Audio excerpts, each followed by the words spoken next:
Madame la ministre, le 8 avril dernier, le président de la République a confirmé son intention de réformer la formation des hauts fonctionnaires, qui passe notamment par la suppression de l'École nationale d'administration et la création d'un institut du service public. Mais la réforme, en réalité, qui est engagée, dépasse celle d'une école. Le gouvernement s'engage dans une refonte plus large des modalités d'accès aux fonctions publiques en supprimant le statut de corps de fonctionnaire pour favoriser le statut, ou les statuts plutôt, d'emploi. Cette réforme est préparée et annoncée de longue date, puisque dès l'avril 2019, il y a déjà 2 ans, le président de la République avait fait l'annonce de sa volonté de changement et avait par ailleurs missionné M. Frédéric Thiriez pour conduire une réflexion sur ce sujet, dont les conclusions en réalité n'ont été connues qu'à la date du mois de janvier dernier, enfin 2020, pardon. Mais il semble que ce qu'envisage aujourd'hui le gouvernement est bien au-delà de ce qui avait été proposé dans ce rapport. Quel qu'en soit le contenu, la réforme de la fonction publique implique à la fois une intervention législative et une modification de plusieurs textes à caractère réglementaire. Pour ce qui est des modifications relevant de la loi, le gouvernement a reçu une habilitation à intervenir par ordonnance en date, par l'article 59 de la loi de transformation de la fonction publique du 6 août 2019, qui laissait très ouvert le champ de la réforme, puisqu'il autorisait le gouvernement sur 3 points. 1. Organiser le rapprochement et modifier le financement des établissements publics et services qui concourent à la formation des agents publics pour améliorer la qualité du service rendu aux agents et aux employeurs publics. 2. Pour réformer les modalités de recrutement des corps et cadres d'emploi de catégorie A afin de diversifier leurs profils, harmoniser leur formation initiale, créer un tronc commun d'enseignement et développer leur formation continue afin d'accroître leur culture commune, de l'action publique, d'aménager leur parcours de carrière en adaptant les modes de sélection et en favorisant les mobilités au sein de la fonction publique et vers le secteur privé. De renforcer la formation des agents les moins qualifiés, des agents en situation de handicap, ainsi que les agents les plus exposés aux risques d'usure professionnelle afin de favoriser leur évolution professionnelle. Le délai d'habilitation expirera le 7 juin prochain. L'ordonnance prise sur ce fondement devait être adoptée ce matin, je crois, en Conseil des ministres, et vous deviez nous la présenter, mais son examen a été reporté d'une semaine, Madame la ministre, mais nous vous remercions tout de même d'être là cet après-midi et de venir devant la Commission pour nous exposer celle-ci, peut-être nous faire quelques révélations que nous ne connaîtrions pas. Cela est possible, je ne sais pas, nous l'espérons en tous les cas. Je voudrais, en tout état de cause, dire que cette réforme annoncée à la fois passionne pour certains de façon positive, d'autres sont plus inquiets et ont des interrogations. C'est la raison pour laquelle nous aurons, au moins sur 2 plans, s'agissant de la formation initiale des hauts fonctionnaires, la création d'une nouvelle école soulève chez certains quelques scepticismes par rapport au modèle ENA et à la plus-value réelle d'un nouvel institut. C'est une question que je pose au sens qui ne m'est pas personnel, mais que j'intègre de plusieurs réflexions entendues. Mais le débat porte surtout sur le statut futur de certains hauts fonctionnaires, qu'il s'agisse de ceux qui sont chargés de missions juridictionnelles, Conseil d'État ou Cour des comptes, de ceux qui assurent des fonctions d'inspection, Inspection générale des finances, d'administration, par exemple, ou qui sont les chefs de l'administration déconcentrée de l'État dans les départements et les régions, à savoir les préfets. Les parcours de carrière de ces fonctionnaires doivent en effet absolument présenter les garanties en termes de compétences, bien sûr, et pour certains d'entre eux, d'indépendance, pour que certaines de ces fonctions qui sont au cœur de notre État de droit puissent s'exercer dans des conditions satisfaisantes. Voilà, Madame la Ministre, les quelques propos introductifs que je voulais tenir avant de vous laisser la parole, tout en vous disant qu'à l'issue de votre intervention, je donnerai la parole à Madame Di Folco, qui est notre rapporteur pour avis des crédits de la fonction publique, et puis naturellement à tous les collègues qui souhaitent s'exprimer, afin que chacun puisse vous interroger sur ce que vous allez nous dire. Merci, et je vous donne la parole. Merci beaucoup, Monsieur le Président. Mesdames et Messieurs les sénateurs, c'est un honneur pour moi de présenter ici au Sénat, devant votre commission, l'ordonnance qui porte donc réforme de l'encadrement supérieur de l'État. C'est un honneur parce que ce texte, 75 ans après celui du général de Gaulle, et dont Michel Debré fut le principal artisan, est un rendez-vous de l'État avec son histoire et avec son avenir. C'est aussi un rendez-vous au service des Français et au service de la transformation de notre pays. À ces rendez-vous, je le sais, les hommes et les femmes qui servent l'État de tout leur cœur répondront présents comme ils l'ont fait avec éclat et courage pendant la crise sanitaire que nous traversons. En 1945, au sortir de la guerre, par-delà les partis, par-delà les corporatismes, une ordonnance jetait les bases d'un système administratif nouveau et forgeait, on s'en souvient, non sans résistance, une nouvelle génération de hauts fonctionnaires formés aux enjeux du XXe siècle. Le monde aujourd'hui n'est plus le même, les enjeux ont radicalement changé, des bouleversements technologiques au choc climatique. La France de 2021 n'est plus la même que celle de 1945. Elle a aussi entre-temps connu la décentralisation, un mouvement de déconcentration, et la Haute Assemblée le sait ici mieux que quiconque. Parallèlement, le système de gestion des corps, de recrutement, de gestion des carrières s'est rigidifié, s'éloignant donc de la promesse initiale de 1945. Alors pour revenir à cette promesse, pour la tenir pour 2021, il faut la mettre à jour profondément en saisissant le moment et aussi le défi de cette nouvelle crise, même si vous le savez, nous n'avons pas attendu cette crise, vous l'avez rappelé, Monsieur le Président, pour engager cette réforme. C'est une réforme, je crois, profondément gaullienne, profondément républicaine, et c'était un engagement fort du Président de la République pris dès 2017 devant les Français. Cet engagement, mesdames et messieurs les sénateurs, il sera tenu dans la continuité de nombreuses réformes engagées depuis le début du quinquennat et dont je suis la bonne exécution au sein de mon ministère. En effet, tant de gouvernements, tant de majorités ont promis de mener ce chantier majeur sans toujours avoir le courage ni la volonté d'aller jusqu'au bout. Pourquoi ? Parce que, d'abord, ce n'est jamais le bon moment, parce qu'aussi c'est une réforme réellement difficile, qui demande de décider dans l'intérêt seul de la nation, et c'est plus difficile, sans doute, certainement même, que celles qui ont consisté à dépouiller l'État de ses forces vives à coups de rabots budgétaires et qui ont beaucoup affaibli notamment nos services déconcentrés, nos préfectures et nos sous-préfectures. Ce gouvernement, avec cette majorité, donc, a le courage de faire face à ces défis pour refonder la formation et les carrières des cadres de l'État du XXIe siècle, sans rien renier de la promesse de 1945, dans l'intérêt supérieur de l'État et donc des Français. J'ai tenu, Monsieur le Président, vous le savez, à venir devant le Parlement pour présenter, avant l'adoption la semaine prochaine au Conseil des ministres, pour présenter cette ordonnance pour laquelle vous avez habilité le gouvernement dans la loi de transformation de la fonction publique de 2019. Et je crois que loin des caricatures, des postures, d'un certain nombre de détournements que certains se complaisent à entretenir, je souhaite vraiment que nos débats d'aujourd'hui permettent de rappeler le sens, l'ambition de cette transformation que nous engageons. On peut bien sûr être en désaccord avec cette réforme. Et on peut d'ailleurs, manifestement, ne pas être toujours cohérent avec les propositions ou les positions prises par le passé. J'ai d'ailleurs plusieurs fois constaté dans les débats récents de la part de certains ou d'autres.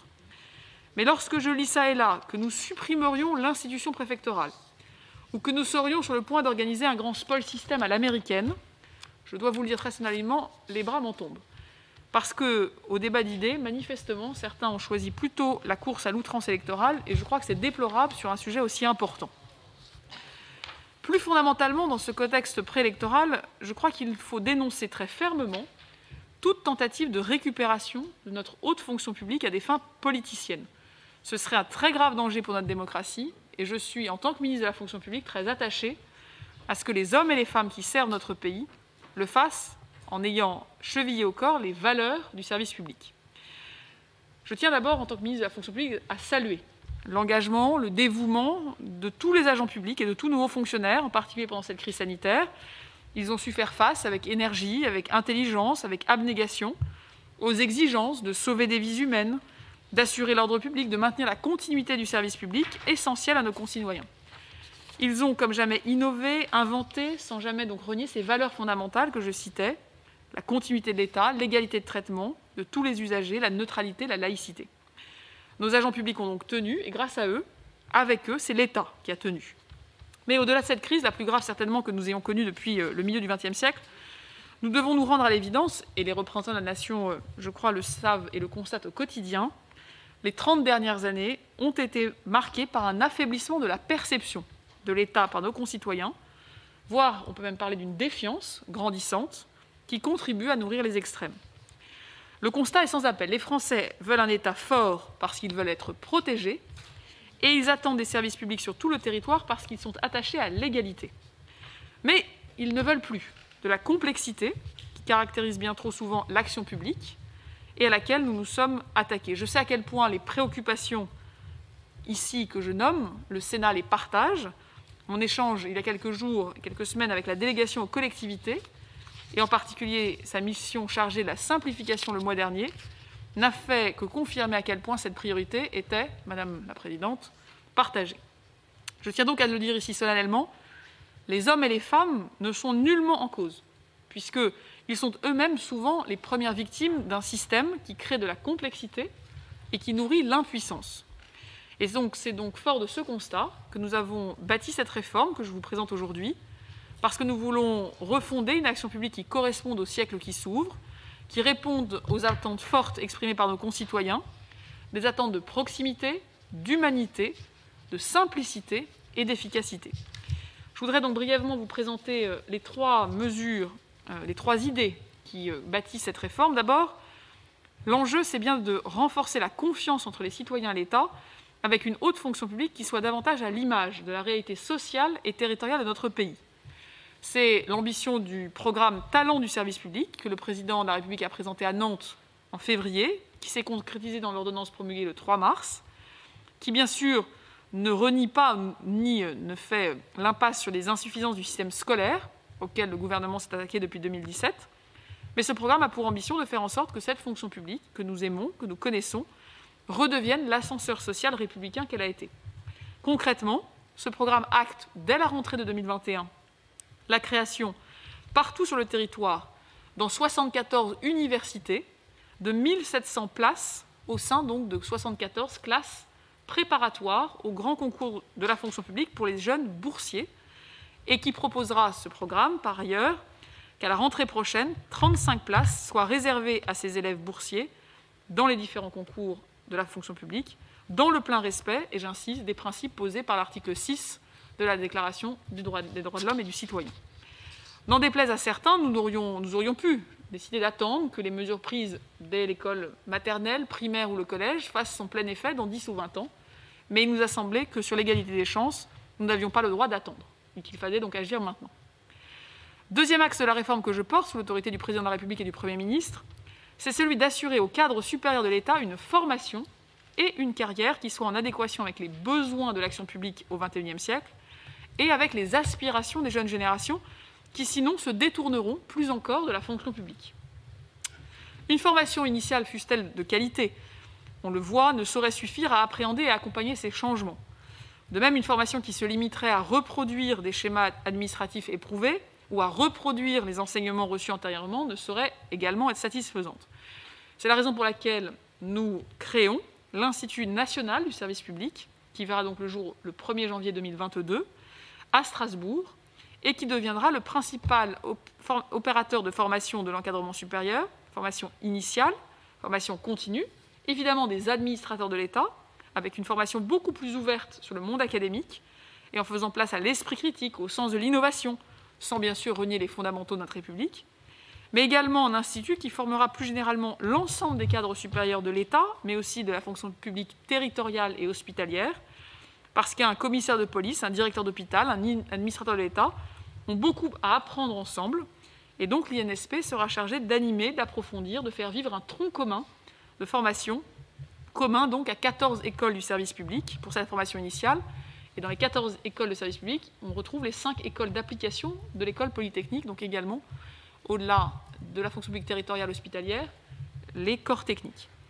Au-delà de la formation, il s'agit aussi de renforcer l'évaluation des cadres supérieurs, de les accompagner tout au long de leur carrière en favorisant la mobilité et l'acquisition de compétences dans des filières métiers, des métiers reconnus comme tels.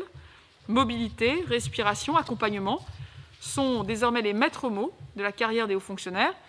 J'en ai pleinement conscience, c'est d'abord évidemment un défi culturel important, car le constat aujourd'hui est clair, trop peu de nos dirigeants ont pu bénéficier d'un vrai parcours de carrière ou ont pu se voir offrir des formations adaptées à leurs aspirations.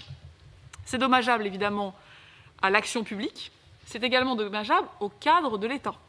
Et ce sera le rôle de la nouvelle délégation interministérielle à l'encadrement supérieur de l'État d'y remédier.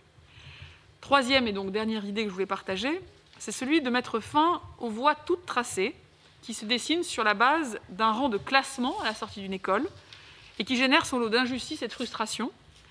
A l'inverse, je crois que nous pouvons nous fixer un objectif simple, mettre les bonnes compétences au bon endroit et notamment au plus proche des besoins de nos concitoyens, sur le terrain, dans les territoires. À la sortie de l'INSP, le classement de sortie perdurera, mais permettra de choisir son premier poste. Il constitue ce classement un gage de transparence et d'équité, mais sa portée sera évidemment très réduite par rapport à ce que nous connaissons aujourd'hui, car tous les élèves sortant de l'INSP seront inclus et rejoindront donc le corps des administrateurs de l'État. Ils n'auront donc plus accès aux 15 places que les grands corps leur réservaient et devront tous avoir une première expérience opérationnelle avant de juger, de contrôler ou d'inspecter. Nous aurions pu, comme certains le préconisent dans d'autres familles politiques, mettre fin au statut et recruter uniquement sur contrat. Nous n'avons pas voulu céder à cette facilité car nous sommes attachés à ce statut qui, bien sûr, emporte des droits, mais également des obligations. Et nous avons choisi de créer le corps des administrateurs de l'État, qui pourra donc constituer dès demain le principal corps de l'encadrement supérieur. Cela permettra de passer d'une logique de corps à une logique de métier et de compétences, au service des besoins de l'État, et en libérant les cadres supérieurs, les femmes notamment, de beaucoup de schémas prédéterminés et donc de carcans administratifs. Ces besoins de l'État, ils sont aujourd'hui sur le terrain, au plus près des Français, ils sont dans des fonctions opérationnelles, et la réforme permettra de mieux les satisfaire en faisant du passage par de telles fonctions non pas un frein à la carrière, mais au contraire un passage obligé et valorisé. En conclusion, cette réforme, mesdames et messieurs les sénateurs, n'est donc certainement pas, comme certains voudraient le laisser entendre, celle de la déconstruction de l'État. Il s'agit bien d'une refondation. Nous voulons continuer à attirer les nouvelles générations vers le service de l'État. Nous voulons redonner à la fonction publique son caractère réellement méritocratique. Ce sont évidemment des défis qui imposent de profonds changements qu'il était urgent d'entreprendre. Plus qu'une transformation, c'est donc bien un changement culturel profond qu'il convient d'opérer et que nous engageons avec cette réforme. C'est la condition indispensable d'un État qui se rend plus proche, plus humain, plus efficace, comme les Français l'appellent de leur vœu. Car plus que jamais, je crois que la France et les Français ont besoin de l'État, et l'État a besoin de sa fonction publique, de ses cadres supérieurs. C'est le défi que nous entendons relever avec le Président de la République et le Premier ministre. Et je me tiens évidemment, Monsieur le Président, désormais à votre disposition pour répondre à toutes vos questions. Merci, Madame la Ministre, pour cette présentation. Je propose peut-être à Madame Di Folco de commencer les questions, et puis les collègues qui souhaitent intervenir se signalent de façon à ce je puisse leur donner la parole rapidement. Madame Di Folco. Merci, Monsieur le Président. Merci, Madame la Ministre, pour cette présentation. Alors, plusieurs questions. La première, finalement, presque la plus évidente. Le gouvernement a eu une habilitation à produire une ordonnance. Il faut que celle-ci soit ratifiée. Pensez-vous qu'elle puisse être ratifiée de façon rapide ? C'est compte tenu de l'importance de la réforme et de ses enjeux, je pense indispensable que le Parlement puisse l'examiner et en tout état de cause, ce serait bien que ce soit fait avant la mise en œuvre des premières mesures, et j'entends que les premières mesures s'appliquent à la rentrée de 2021. Première question. Deuxième question, Monsieur le Président l'a rappelé tout à l'heure, Monsieur Thiriet avait été missionné pour rendre un rapport, pour produire un rapport qui a été rendu il y a 1 an. Quelles mesures de ce rapport avez-vous retenues dans la réforme ? Troisième question, cette réforme est présentée par certains comme le début de la fin de l'administration à la française, qui est fondée sur la carrière au profit d'une administration ouverte. Faut-il concevoir votre projet comme une volonté de remise en cause du modèle à la française, qui est sans doute imparfait, mais qui peut certainement faire l'objet d'ajustements ou d'une plus grande diversité de profils, et qui a incontestablement fait ses preuves? Quatrième question, il résulte de cette réforme une forte inquiétude sur la disparition de certains corps. Vous vous êtes élevé contre tout à l'heure, mais on entend bien parler de la suppression du corps préfectoral, par exemple. Qu'en est-il ? Qu'est-ce qui va changer ? Moi, j'entends tout, plein de choses. J'entends beaucoup de personnes qui s'élèvent contre ça, mais on connaît la relation maire-préfet. On en parle tous depuis notamment la gestion de la crise. On sait les bonnes relations que nous avons sur le terrain, les élus locaux avec le préfet. On a un petit peu peur que le préfet disparaisse, mais il ne va pas disparaître forcément. Il y aura quand même un représentant de l'État, mais quelle sera la différence entre le préfet actuel et le nouveau fonctionnaire qui représentera l'État sur le terrain. Et peut-être dernière question, cette réforme entend revaloriser les parcours professionnels qui ne dépendraient plus ou dépendraient moins de l'appartenance à un corps de fonctionnaires intégrés pour l'essentiel dès la sortie de l'école, comme c'est le cas aujourd'hui. Je comprends que qu'il serait créé une délégation interministérielle qui serait chargée de piloter une véritable politique de gestion prévisionnelle des emplois et des compétences. Alors, sans nier l'intérêt de cette démarche, une telle délégation aura-t-elle les moyens humains, mais aussi l'ascendance suffisant pour dépasser cette logique actuelle de corps de fonctionnaires et remplir son objectif? Je vous remercie. Merci, Madame la rapporteure. Monsieur Dany Wattebled. Merci, Monsieur le Président. Merci, Madame la Ministre. 3 questions, dont une principale. Alors, vous êtes en charge de la situation de l'ENA. Quelles mesures comptez-vous prendre pour combattre le phénomène de pantouflage, si répandu parmi les anciens élèves de l'ENA ou d'autres grands corps comme l'inspection des finances, alors que l'État a lourdement investi pour leur formation? Pouvons-nous les laisser passer constamment du public au privé en laissant toute considération éthique? Deuxième question, qui ne dépend pas forcément de vous, on aura peut-être l'occasion d'en parler dans la loi 4D.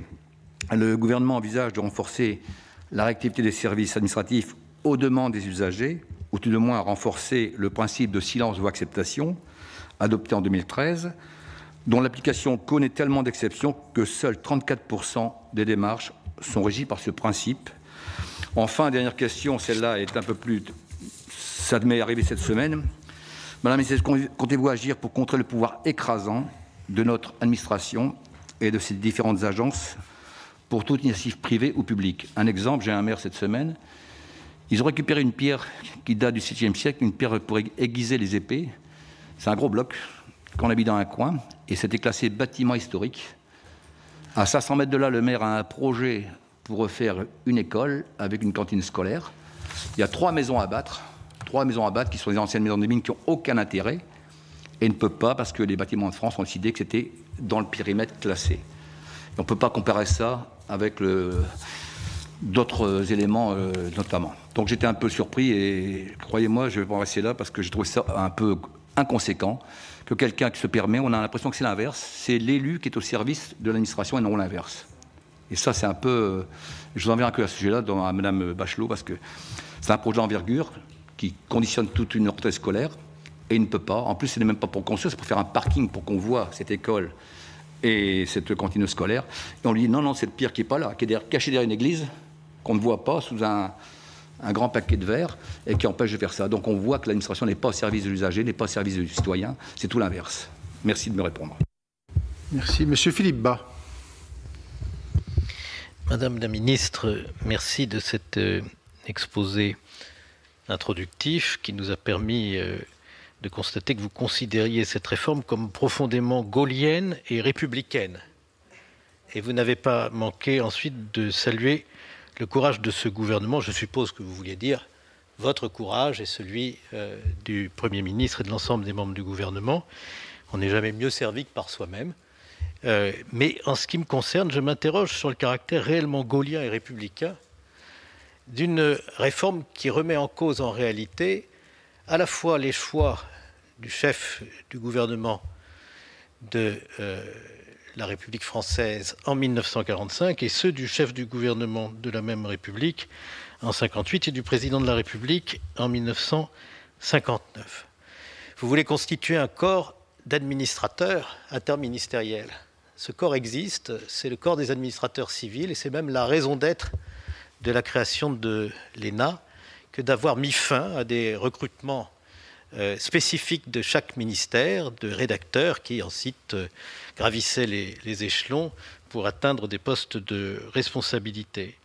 Je comprends qu'en réalité, ce n'est pas tant l'interministérialité qui vous intéresse que l'absorption par ce corps interministériel d'un certain nombre d'autres corps que justement le général de Gaulle n'avait pas souhaité intégrer au corps des administrateurs civils. Je pense notamment au corps préfectoral. Je vois bien, et je ne voudrais pas tomber dans les caricatures que certains se complaisent à entretenir, je vous cite, qu'il ne s'agit pas de supprimer les préfets, la fonction de préfet, mais seulement leur statut. Mais justement, la question que je me pose, c'est est-ce que ce statut n'est pas nécessaire à l'exercice de la fonction? Autrement dit, le statut des préfets prévoit qu'une proportion suffisante de préfets doivent être issus du corps des sous-préfets, parce qu'on a pensé que la fonction de préfet était un métier. Alors évidemment, d'autres que des sous-préfets peuvent être capables d'exercer ce métier. Mais on a tout de même considéré qu'il y avait une culture préfectorale, il y avait un apprentissage de la fonction de préfet qui faisait que, au fond, administrateur et civil et préfet n'étaient pas complètement interchangeables. Alors oui, moi je fais partie de ceux qui s'inquiètent au nom du service de l'État de voir disparaître des garanties qui organisent la carrière des membres du corps préfectoral et qui font que, au fond, ces préfets sont un trait d'union entre le gouvernement et les responsables élus de la population dans les territoires, et qu'il est très important, y compris pour la décentralisation, qui appelle la présence d'interlocuteurs capables de s'engager localement, mais qui est également important pour l'autorité de l'État, si malmenée dans la période actuelle, que les préfets aient à la fois des garanties et soient soumis à des obligations, comme l'obligation d'impartialité qui nous protège de la diffusion d'un esprit courtisan dans la fonction préfectorale. Alors, je voudrais que, puisque votre présentation, c'est la loi du genre, est restée tout de même très générale, que vous nous indiquiez quelles seront les garanties applicables aux préfets et comment on assurera le maintien d'un apprentissage de ce métier dans le cadre que vous voulez mettre en place. Et je complète ma question en quittant le corps préfectoral pour parler des corps d'inspection, parce que je suis également inquiet de voir disparaître un certain nombre de garanties d'indépendance, dont certaines sont prétoriennes, qui protègent les corps d'inspection de l'influence ministérielle qui est propre à vouloir obtenir d'eux plutôt des rapports qui leur sont favorables que le contraire. Merci, Monsieur le questeur. Madame Gatel, Madame la Présidente. Merci beaucoup, Monsieur le Président. Merci, Madame la Ministre. Je profite de votre venue ici pour vous rappeler la question que je vous ai posée lors de votre audition à la délégation, qui s'adressait, c'est une question qui avait été posée au Premier ministre sur l'évaluation qui avait été faite du pouvoir réglementaire qui avait été donné au préfet. Cette question étant reposée, Madame la Ministre, je crois que chacun d'entre nous partage le constat qu'il est indispensable de renforcer la confiance de nos concitoyens dans l'État. Certes, vous évoquez un point qui est de dire qu'il y aurait sans doute une attente de nos concitoyens que l'administration ressemble plus à ce qu'est la société. Je partage votre rappel de l'intérêt de l'ascenseur social, mais la question que je me pose et celle que vous vous êtes certainement posée, c'est la question de l'efficacité de l'action publique. Nous regagnerons la confiance de nos concitoyens uniquement par l'efficacité de l'action publique. Et j'ai 5 remarques, observations. La première, c'est avons-nous constaté une carence des préfets ? Moi, je dirais qu'aujourd'hui, au sortir de la crise, toutes les études qui ont été faites, les observations montrent que les préfets ont plutôt été de grands serviteurs de l'État. Ils ont su gérer la crise localement, d'une manière assez remarquable, sachant s'entourer de tous les acteurs qui étaient nécessaires, sachant apprécier les situations et les traiter avec intelligence. Donc je m'interroge sur ce point pour savoir si nous le partageons. Alors je ferai une petite exception peut-être, qui est celle des directeurs d'ARS. Je ne mets pas du tout en cause les personnes ni leur formation, je dis juste qu'il m'a semblé, dans cette crise sanitaire, qu'il y avait une inadéquation entre la formation et la mission des directeurs d'ARS et celle qu'ils ont dû réaliser, une mission beaucoup plus opérationnelle pendant la crise, et sans doute là, avons-nous un écart entre les besoins et les réponses apportées. L'autre point concerne, il me semble, avant d'œuvrer sur les solutions et des propositions, est-ce que l'État lui-même a bien défini et affiché clairement ses missions et ses exigences. Je crois qu'on ne pourra décider de profil ou de modification de recrutement quand on aura un accord parfait sur quelle est la mission de l'État, quelles sont ses compétences et comment l'État veut-il servir l'action publique. Ça, c'est une vraie question. On a vu beaucoup d'observations sur un État qui serait plutôt censeur, un peu compliquant la vie plutôt qu'un État facilitateur. Donc, il faut qu'on redéfinisse ça. Et c'est pour ça que je crois, et c'est mon troisième point, qu'il s'agit avant tout d'un changement de culture dans l'univers des politiques et des dirigeants. C'est un souci de l'efficacité de l'action publique construite sur le principe de subsidiarité et la conscience pour les grands serviteurs de l'État et pour tout gouvernement quel qu'il soit que l'État peut vouloir, mais il ne pourra que s'il travaille en étroite collaboration avec les collectivités. Donc moi, je n'ai pas entendu beaucoup de choses sur ce point. Quatrième point, une expérience d'administration ouverte a été faite, Madame la Ministre, très récemment, avec le plan de relance, puisque le gouvernement nous indiquait souhaiter créer des postes de sous-préfet à la relance très ouverts, avec des profils très différents, c'est-à-dire des profils qui ne venaient pas de l'administration, qui venaient du privé. Alors, moi, j'ai rien contre le changement, contre l'enrichissement des profils, et je ne pense pas qu'on doive opposer le secteur privé du secteur public. Toutefois, il me semblerait, avant d'entreprendre votre réforme, extrêmement intéressant qu'on ait une évaluation de ce qu'a donné cette expérience. Ces sous-préfets à la relance ont sans doute rencontré des difficultés, ils ont sans doute fait des apports, et ils ont eu, pour ceux que j'ai rencontrés, une première difficulté, c'est qu'ils plongeaient avec la nécessité d'une urgence d'activation du plan de relance dans un univers qui nécessitait un background culturel qui n'est pas forcément. Ça ne veut pas dire qu'ils ne peuvent pas faire, mais moi j'aimerais bien qu'on ait une évaluation de tout ça.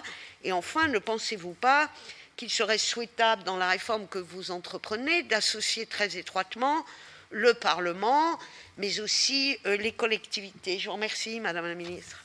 Merci, Mme Gatel. Encore deux interventions. Monsieur Thani Mohamed Soili, qui est en visioconférence. Est-ce qu'il nous entend? Le voilà. Oui, merci, Monsieur le Président. J'espère que de votre côté, vous m'entendez. Parfaitement. Bonjour, chers collègues. Bonjour, Madame la Ministre. Merci, Madame la Ministre, pour votre présentation et pour les clarifications que vous avez apportées. Je pense que nous pouvons tous reconnaître que l'objet et les motivations de cette réforme ne sont pas nouveaux et qu'ils ont occupé, sans nécessairement aboutir, de précédents gouvernements. Ma question porte plus spécifiquement sur la procédure. En effet, les craintes exprimées sur le principe de la création d'un corps unique d'administrateurs de l'État ne doivent pas faire oublier l'importance que revêtiront dans la mise en œuvre de la réforme les processus d'affectation et de formation à l'exercice de différentes fonctions au cours de la carrière. Plusieurs pistes ont été évoquées, telles que la création de statuts d'emploi. Peut-être la consultation à venir permettra-t-elle de préciser ce point, mais pouvez-vous, Madame la Ministre, d'ores et déjà revenir sur les modalités procédurales de nature à garantir que cette réforme qui vise à lutter contre le déterminisme dans la carrière et à favoriser la mobilité opérationnelle et l'interministérialité, d'objectifs qui pourraient nous rassembler, ménagera non seulement la neutralité politique, cela a été abordé, mais également les spécificités et les compétences propres des différentes fonctions de l'encadrement supérieur de l'État. Je vous remercie. Merci. Et enfin, Monsieur Jean-Yves Lecomte. Oui, merci, Monsieur le Président, Madame la Ministre. Je voudrais faire un préalable et vous poser deux questions. Le préalable, c'est que nous sommes dans un pays où nous pouvons presque considérer que l'État a, d'une certaine manière, précédé la nation. Et que, par conséquent, ce n'est pas juste anecdotique que de réformer la haute fonction publique, parce que c'est, quelque part, notre colonne vertébrale. D'ailleurs, vous l'avez rappelé, c'est l'esprit du Conseil national de la résistance, la création de l'ENA, ça a été un moment fort. Nous pouvons, je pense, tous ici nous accorder pour dire que, probablement, compte tenu des évolutions, il y a besoin de réformes pour adapter au temps, pour peut-être aussi contrer certaines dérives d'interaction publique-privée au plus haut niveau de la fonction publique en matière de déontologie et pour améliorer l'efficacité de l'action publique. Mais puisqu'il s'agit de notre colonne vertébrale, j'allais dire nationale, je suis un peu étonné que ça passe par ordonnance comme cela, parce que c'est vraiment quelque chose de fondamental.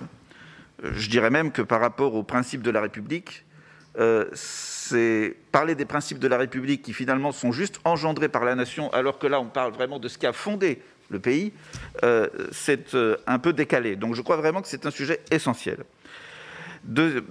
Ma première question, vous avez un peu moqué les gens qui évoquaient le spoil system, mais c'était un peu quand même l'esprit du président de la République lorsque nommé. Il a demandé d'avoir des cabinets finalement relativement faibles pour avoir des directions, des directeurs d'administration qui soient capables finalement d'assumer directement les politiques sans avoir des cabinets qui contrôlent derrière. Le président de la République a même évoqué en conférence des ambassadeurs l'État profond, une notion finalement un peu complotiste.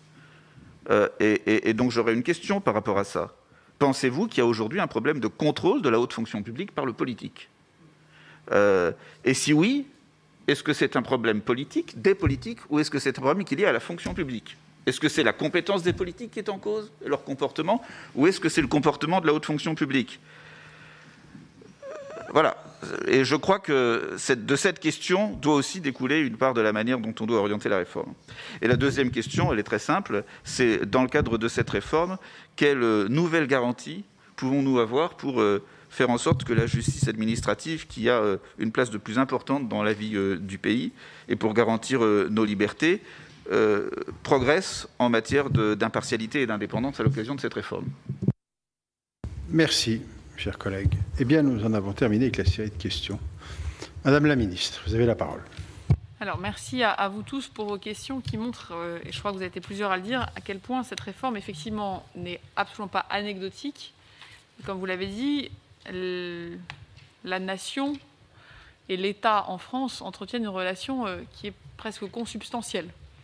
C'est pourquoi, Monsieur le Président, j'ai tenu à la présenter en détail, sachant que parfois les ordonnances ne sont connues des membres du Parlement qu'une fois qu'elles sont déposées sur le bureau des assemblées ou du Sénat, et qu'il me semble utile, en tout cas, de le faire en grande transparence, à la fois vis-à-vis des premiers concernés, que sont les hauts fonctionnaires. C'est d'ailleurs pour ça que le Président s'est adressé à eux le 8 avril. C'est pour ça que nous lançons dans la phase de mise en œuvre maintenant une consultation, et qu'il me semble extrêmement précieux de garder cette ouverture, cette transparence. C'est effectivement une ordonnance. Et je pense qu'il faut l'acter en tant que telle. C'est une ordonnance qui découle d'une loi longuement débattue, qui a fait l'objet de beaucoup de travail parlementaire en 2019. Et nous travaillons ici dans le cadre pleinement, j'allais dire, républicain et constitutionnel, qui nous permet de créer de la matière législative dans un processus qui est celui des ordonnances. Évidemment, la ratification découlera du dépôt dans les délais sur le bureau des assemblées. Et évidemment, vous imaginez bien que je ne peux pas, moi, ici, m'engager sur l'ordre du jour au nom du gouvernement. Mais je tiens à vous dire que je suis à votre entière disposition pour d'ailleurs revenir devant votre commission dans quelques mois pour suivre la mise en œuvre et le suivi de ce que cette ordonnance pose comme principe, mais qui sera ensuite suivi d'un travail réglementaire très approfondi. Donc voilà en tout cas ce que je peux vous dire sur ce sujet. J'aimerais peut-être revenir sur un certain nombre de thématiques qui ont été évoquées par les uns et les autres pour être dans le plus grand niveau de détail. Et je vous remercie d'ailleurs pour la qualité des échanges qui montrent qu'on peut avoir sur ce sujet, je crois, un travail, en tout cas, en grande maturité collective, et ce qui sort un peu des invectives et de la simplification de certains débats. Je tiens d'abord à me pencher sur le sujet du corps préfectoral qui a été évoqué par vous, Madame la rapporteure, par Monsieur le questeur Philippe Bas et un certain nombre d'entre vous, notamment Madame Gatel, mais beaucoup d'autres. D'abord, il y a un certain nombre de choses assez fausses et finalement assez graves qui sont dites depuis quelques jours sur le corps préfectoral. Nous ne voulons pas politiser les préfets et nous ne voulons pas supprimer une institution qui remonte à Napoléon, Et je crois qu'il faut le dire, et je le réaffirme vraiment sans ambiguïté, nous sommes très attachés, en tant que gouvernement, à cette institution, et au-delà, aux fonctionnaires qui exercent ces métiers très particuliers, qui n'existent dans aucun autre pays, de sous-préfet et de préfet, parce qu'ils représentent l'armature essentielle de l'État dans les territoires. Et je vais le dire aussi prosaïquement que vous les avez l'une et l'autre dit, il n'y a là aucune punition et aucune remise en question des hommes et des femmes qui exercent ce métier. Mais construire une carrière, acquérir un métier, développer une éthique professionnelle, si l'on croit à une gestion, j'allais dire, moderne des ressources humaines, peut se faire, et même, je dirais, doit se faire, à l'extérieur d'un corps pour permettre davantage d'ouverture et de mobilité. Toute notre action depuis 2017 autour du président de la République a été de réaffirmer la place centrale des préfets dans la République. Et ce gouvernement, sous l'autorité du Premier ministre, a effectivement placé le couple maire-préfet au cœur de la gestion de la crise sanitaire. Nos préfets sont, conformément à la Constitution, les premiers représentants de l'État dans les territoires, qui doivent donc agir au plus proche de leurs concitoyens, assurer que nos politiques publiques se déploient jusqu'au dernier kilomètre au bénéfice des usagers, avec l'esprit désormais acté et précisé de la différenciation, parce que les politiques publiques ne se mettent pas en œuvre de la même manière selon les territoires. Et preuve en est, s'il le fallait, notre attachement à leur rôle. C'est effectivement, Madame la Présidente, vous l'avez cité, la création de ces 30 postes de sous-préfets à la relance sur tout le territoire, qui sont un envoi de renfort aux côtés des préfets pour porter cette politique prioritaire du gouvernement qui est la relance à la fois économique, des compétences environnementales. C'est aussi, autre signal que nous envoyons très fort, l'augmentation des postes à la sortie de l'ENA dès 2021 dans les services déconcentrés. L'objectif étant par ailleurs, je vous l'ai dit, que l'ensemble des administrateurs de l'État commencent désormais leur carrière dans des fonctions opérationnelles et pour une grande partie d'entre eux, cela se produira dans des opérateurs publics mais aussi dans des services déconcentrés et donc dans une proximité beaucoup plus grande avec nos concitoyens et en lien avec évidemment les préfets. Cet engagement et leur rôle, je le mesure pleinement, vous savez, dans les déplacements que je fais chaque semaine, dans le cadre du suivi de la mise en œuvre de nos politiques prioritaires et de nos résultats. Donc l'enjeu de cette réforme, c'est vraiment de passer à une logique de compétences et de métiers. Et donc la réforme de l'encadrement supérieur de l'État n'a pas pour objectif de supprimer le métier de préfet. Je rappelle d'ailleurs que le corps des préfets a été créé en 1950, mais surtout renforcé en 1964, et que donc entre le moment où les préfets ont commencé à être nommés par le pouvoir exécutif et le moment où il a fallu en créer un corps, il s'est passé plus d'un siècle et demi. Ce qui montre que le métier a été longtemps détaché d'une vision de corps administratif. Et le but n'est pas de favoriser les nominations politiques sur des emplois. Les préfets ont toujours été nommés par le pouvoir exécutif, et depuis le début de la Ve République, en Conseil des ministres. Donc, contrairement à ce que l'on peut entendre, là n'est pas l'enjeu. La réforme du corps des sous-préfets et des préfets s'inscrit donc dans le développement d'une logique d'organisation des parcours de carrière selon les métiers, les compétences, qui ne se dictent pas forcément par l'appartenance à un corps. Les fonctionnaires qui accéderont à ces emplois appartiendront au corps des administrateurs de l'État, mais également, comme c'est le cas aujourd'hui, à d'autres corps et cadres d'emploi comparables. Le recrutement devra être donc fondé sur les seules compétences, en tenant compte de l'expérience professionnelle, et donc nous créerons un statut d'emploi, sujet qui a été évoqué, qui sera propre aux fonctions préfectorales, qui sera élaboré pour renforcer la vocation d'ouverture du corps des préfets et des sous-préfets vers l'extérieur, accroître donc leur capacité à conduire des projets et la connaissance de l'État déconcentré par les cadres supérieurs des administrations centrales, le but étant d'organiser une mobilité plus grande entre les fonctions normatives des administrations centrales et les fonctions de mise en œuvre réelle de terrain. L'enjeu est, on le voit, de valoriser dans la carrière de l'ensemble de nos fonctionnaires ces passages en mise en œuvre de terrain. Parce qu'aujourd'hui, on le sait, passer un bout de sa carrière dans un service déconcentré est plutôt vu comme un frein, un ralentissement de carrière qu'une valorisation. Le but du statut d'emploi, c'est donc de tenir compte des nécessités opérationnelles des métiers, de mieux reconnaître les spécificités des fonctions exercées par les actuels membres du corps, les contraintes qui les accompagnent, ce qu'on a dit les suggestions, et donc d'affecter les personnes en fonction de leurs compétences et de leurs expériences. Vous l'avez dit, Madame la Présidente, la clé, c'est que l'État connaisse bien ses besoins. C'est d'ailleurs pour ça qu'à partir du baromètre des résultats d'action publique, nous définissons des feuilles de route pour chaque département qui repriorise l'action que l'État doit mener dans tel et tel territoire, et donc avec des moyens qui suivent, moyens budgétaires, moyens en ressources humaines, et qu'un État qui connaît bien ses besoins, c'est un État qui peut du coup mettre les bonnes personnes. Avec, si je suis transparente, la progression aujourd'hui dans les postes préfectoraux se fait en fonction du nombre d'habitants, et pas en fonction des besoins du territoire. Et donc cette allocation entre les compétences et les besoins, les aspirations aussi de tel ou tel à un moment donné de sa carrière, aujourd'hui se fait très difficilement et de manière parfois, je veux dire, plus par hasard que de manière organisée. Évidemment, ce statut d'emploi, on le voit, garantira l'impartialité. Ce statut d'emploi, il pose, et d'ailleurs c'est pour ça qu'on crée un corps des administrateurs de l'État. Nous ne sommes pas en train ici de contractualiser avec un statut de droit privé l'ensemble de la haute fonction publique, parce que nous croyons précisément aux valeurs de neutralité, d'impartialité, d'égalité de traitement, de laïcité, que le statut de la fonction publique permet. J'entendais sur certains de vos amis et de la famille politique des uns et des autres que certains proposeraient que nous passions directement au CDI de droit privé pour tout le monde.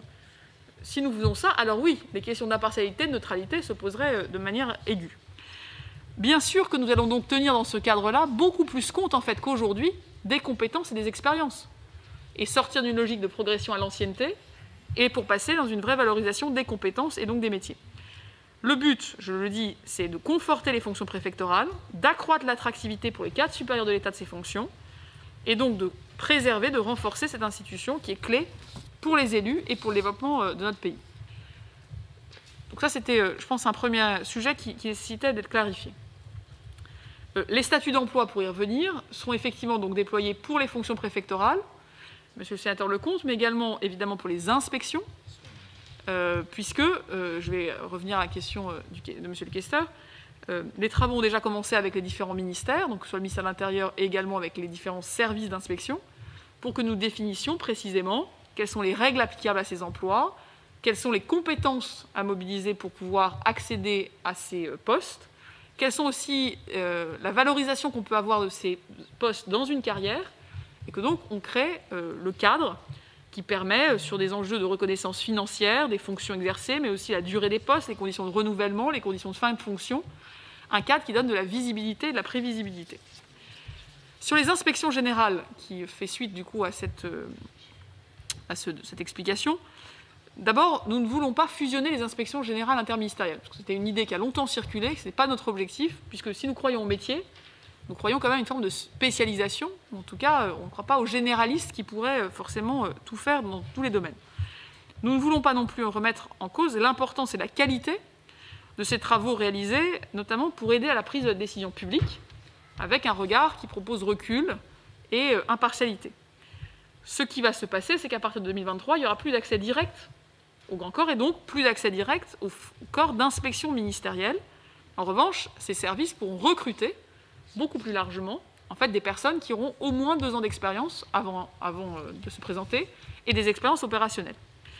En contrepartie de la fin des recrutements directs dans les corps, nous avons introduit dans l'article 7 de l'ordonnance présentée au Conseil d'État d'écrire dans la loi en fait, des choses qui n'ont jamais été écrites au niveau de la loi. On considérait que le corps suffisait à garantir l'impartialité et la neutralité. Des garanties légales, donc d'indépendance, d'impartialité. C'est une reconnaissance inédite au niveau législatif. C'est un gage que ces missions d'audit, d'évaluation, d'inspection seront donc bien exercées dans des conditions qui permettront aux auteurs de le faire avec l'impartialité nécessaire. En complément des garanties légales, nous avons aussi précisé les spécificités des métiers pour que, là aussi, le statut d'emploi qui sera créé puisse être, et on le fait en concertation avec les chefs de corps, c'est extrêmement important, et les représentants syndicaux, que ce statut d'emploi précise les modalités d'accès dans les emplois, leur durée, leur modalité d'avancement, et la manière dont on sort de ces inspections pour que sa progression de carrière ne dépende pas seulement du ministre pour qui on a écrit des rapports. D'où le rôle de la délégation interministérielle dans ce cadre-là. Nous avons dans le projet d'ordonnance précisé donc, au niveau législatif le fait que les chefs de service d'inspection seront nommés sur une durée d'emploi renouvelable, ne pourront être démis de leurs fonctions que dans des cas très particuliers extrêmement encadrés et donc protégés d'une quelconque intrusion politique. C'est donc une responsabilisation, au fond, que permet ce statut d'emploi pour que les recrutements soient à la main des chefs de service, dans une logique de métier, de compétences, et plus dans une logique de statut. Là aussi, nous ne supprimons pas les métiers, mais nous les remettons en phase avec la respiration nécessaire aussi de ceux qui ont des compétences dans ces inspections pour qu'ils puissent être amenés, en fonction des expériences et de leurs compétences, à prendre des responsabilités dans des postes d'administration active, comme on peut le dire. Sujet suivant sur lequel vous m'avez interrogé, c'est donc, au fond, la cohérence de l'animation interministérielle du parcours de ressources humaines, et donc le rôle notamment de la délégation interministérielle. Certains m'ont demandé si elle aurait assez de moyens. oui, nous allons y mettre des moyens, c'est entre 30 et 50 personnes qui vont être là pour donner de la cohérence et qu'il n'y ait pas de déperdition de ressources injustifiables pour nos concitoyens. Je pense notamment à tous ces hauts fonctionnaires aujourd'hui qui, parce qu'ils sont dans un ministère, dans un corps, ne se voient pas offrir de perspectives après un certain nombre d'expériences, parce que leurs perspectives ou leurs voies de progression sont au fond assez réduites au sein du seul ministère où ils ont travaillé une grande partie de leur vie. La délégation interministérielle donc, comptera 30 à 50 personnes, je le disais, c'est beaucoup plus que la somme de l'ensemble des agents qui aujourd'hui dans les différents ministères ont en charge l'encadrement supérieur. Donc c'est un vrai investissement et une vraie mise en cohérence. Une des missions de la DIES, donc, sera d'orienter les cadres supérieurs dans leur parcours de carrière, de se rendre disponible pour échanger avec eux sur leurs aspirations. C'est un mot qui aujourd'hui n'est pas dans le cadre de la stratégie de l'encadrement supérieur. Les aspirations personnelles ne sont pas un élément pris en compte en tant que tel. Qui puisse aussi penser avec les agents publics les besoins de formation, de reconversion, d'évolution vers la fonction publique territoriale, vers un autre ministère, vers la fonction publique hospitalière, voire vers le privé si tel est le souhait. Notre réforme elle vise quand même à construire des carrières complètes et à redonner des vraies perspectives de moyen et de long terme à chacun. Ce sera au fond une DRH talent qui proposera aussi une offre de services d'accompagnement au cadre supérieur et donc faciliter cette mobilité. Elle aura aussi en charge la mise en application avec les ministères de ce qu'on appelle les lignes directrices de gestion interministérielle, c'est-à-dire une vraie stratégie RH assumée, transparente, connue, qui donnera la visibilité à chacun. Sur le spoil system, monsieur le sénateur, d'abord je récuse ce terme parce que c'est la vision d'un monde administratif, vous avez parlé de modèle à la française, qui n'est pas le nôtre. Nous ne demandons pas dans notre pays à quiconque de savoir quelle est sa couleur politique. C'est pour ça qu'on a un statut, c'est pour ça qu'on parle d'impartialité, de neutralité. Ce qui est certain, c'est que nous cherchons, et je crois que c'est plutôt sain pour la République, que ceux qui sont chargés de mettre en œuvre une politique soient loyaux à ceux qui représentent le gouvernement démocratiquement élu, qui propose cette politique. Vous savez que depuis 2017, on a renouvelé 87% des directeurs d'administration centrale, qui est le mouvement qui a été initié, et que je crois qu'à chaque fois, ça a été fait pour que ceux qui soient chargés de mettre en œuvre les politiques soient d'accord avec la politique qu'on leur demande de mettre en œuvre. Ce qui n'est pas une question d'appartenance politique. Il y a des hommes qui viennent de toutes couleurs politiques, on ne leur demande pas ce qu'ils votent dans l'isoloir. Et donc je pense qu'il faut avoir, avec cet enjeu de la politisation, une grande prudence. Il n'y a pas de reprise en main du politique sur la haute administration. En revanche, il y a d'assumer que les rôles sont différents, que le politique représente la démocratie qui élit un gouvernement, un exécutif, et que la haute fonction publique a à sa charge la mise en œuvre avec loyauté, efficacité, et ce qui créera du coup la confiance. Madame la Présidente le disait, la confiance, elle se regagnera par l'efficacité de notre capacité à traduire les mots et les lois en résultats visibles. Madame la rapporteure, vous m'interrogez du coup sur le rapport Thiriez. Je prends maintenant un peu plus vos questions qui étaient plus spécifiques des uns et des autres. D'abord, c'est un travail, je crois, qui a été extrêmement important. C'est une contribution à un débat qui existe, on le voit depuis des décennies, qui a été une contribution essentielle à la réflexion, qui n'a pas été le seul élément, évidemment, notamment parce qu'il a été écrit à un moment avant la crise sanitaire, et donc un certain nombre de choses ont été révélées, peut-être avec encore plus d'acuité. Nous gardons la proposition du tronc commun aux écoles de services publics des trois versants, donc territorial, hospitalier et État. Nous gardons l'idée que les corps techniques seront inclus dans la démarche, même si ce sera dans un deuxième temps, parce qu'il faut faire les choses quand même de manière séquencée pour être crédible. Nous gardons l'idée qu'il n'y a plus de sortie dans les grands corps et qu'il y a un passage par le terrain en début de carrière. Nous gardons l'enjeu de la diversification des recrutements et la dynamisation des carrières. Donc, il y a quand même beaucoup de choses, même si notre réforme va plus loin. Sur le pantouflage, monsieur le sénateur, d'abord, vous dire que la loi de 2019 a quand même largement renforcé les obligations. Et donc, avant qu'une loi doive être changée, il faut déjà que la première s'applique. Donc, celle de 2019 s'applique aujourd'hui. Elle a permis d'élargir les compétences de la HATVP. Elle a aussi permis un contrôle au retour, et plus seulement au départ dans le secteur privé. C'est 300 contrôles qui ont été menés en 2020. Et donc, autant vous dire que les choses sont aujourd'hui actives. Mais je tiens à dire deux choses. D'abord, je ne souhaite pas, et je ne crois pas que ce soit souhaitable, que la fonction publique devienne une île. Elle a besoin de se connecter. C'est pour ça qu'on valorise les stages dans les PME, qu'on valorise les stages dans... Et d'ailleurs, le troisième concours, qui est aussi une manière de faire entrer des profils différents. Deuxième chose, nous incitons, je l'ai dit, et nous cherchons à redonner des perspectives de moyen et de long terme à l'ensemble des hauts fonctionnaires. Nous ne pouvons pas imaginer uniquement une haute fonction publique où les gens viendraient servir quelques missions. Et donc, oui, on doit donner des perspectives de carrière à tous. Le but n'est pas d'organiser un départ massif vers le privé, et je tiens vraiment à récuser cette idée, mais que pour ceux qui voudraient se reconvertir, et je tiens à dire aussi quelque chose qui est assez méconnu, nous avons encadré maintenant par des périodes de 2 fois 5 ans le temps maximum que quelqu'un peut passer en dehors de la fonction publique, période au terme de laquelle on ne peut plus revenir en tant que fonctionnaire. Et notamment, nous avons fait maintenant appliquer strictement le fameux remboursement financier de ceux qui quitteraient la fonction publique avant la durée qui correspond à la formation. Sur les juridictions administratives et financières, et notamment l'impartialité et la manière de recruter, d'abord, oui, nous devons respecter la Constitution. Et donc, il n'était pas envisageable d'imaginer que l'ensemble des magistrats financiers ou administratifs soient les administrateurs de l'État et non pas des personnes rattachées à l'institution où les principes d'inamovibilité et d'impartialité sont de rang constitutionnel. Mais ces institutions ne sont pas à l'écart de la réforme. Je tiens à le dire aussi très précisément. D'abord, il n'y a plus d'élèves qui iront directement rejoindre les corps à la sortie de l'école, puisque chacun devra donc commencer par être en administration active avant de juger ou de contrôler. Ça concerne autant le Conseil d'État que la Cour des comptes, également que les conseillers de tribunaux administratifs et de cours administratifs d'appel et de conseillers des chambres régionales des comptes.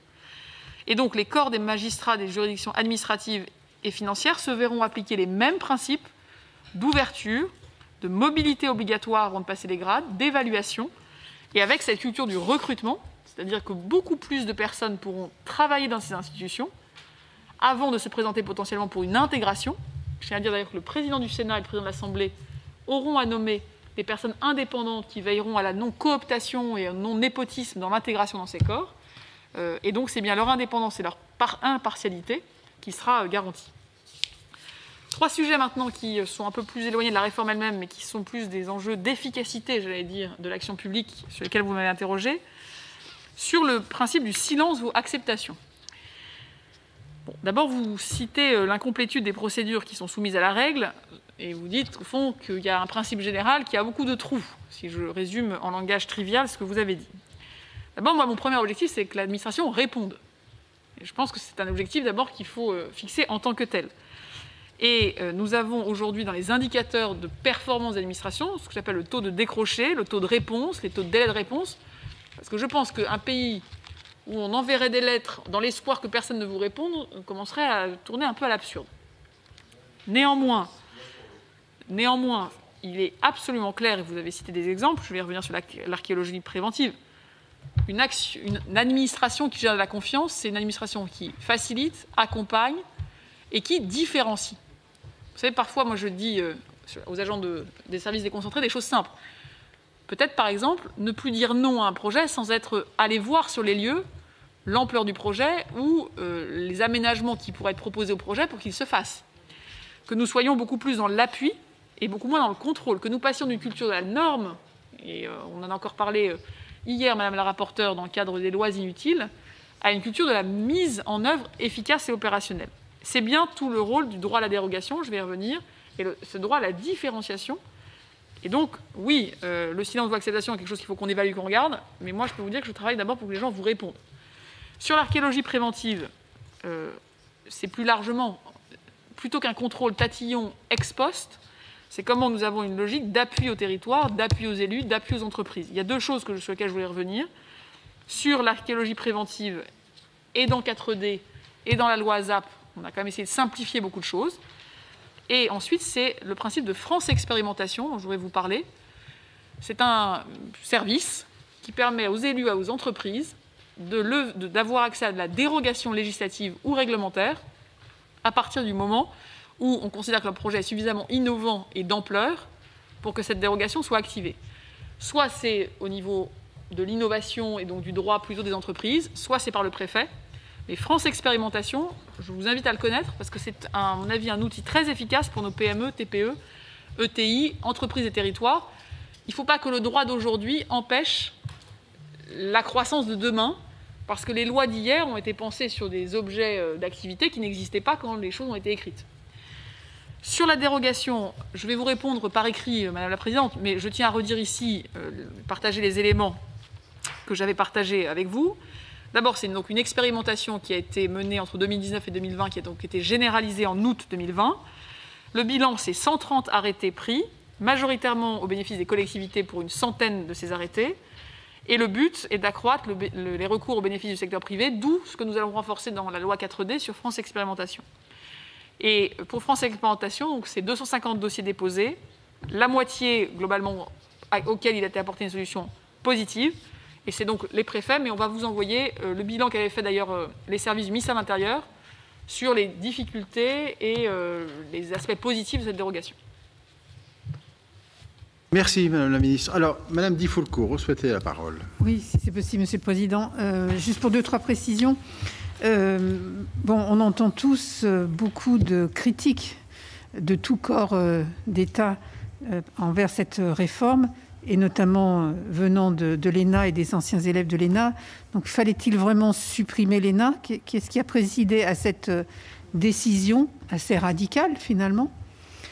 Les conséquences, c'est qu'un concours est ouvert cette année, donc des élèves vont passer ce concours, mais l'école n'existera plus. Donc, que va-t-il se passer de façon très concrète?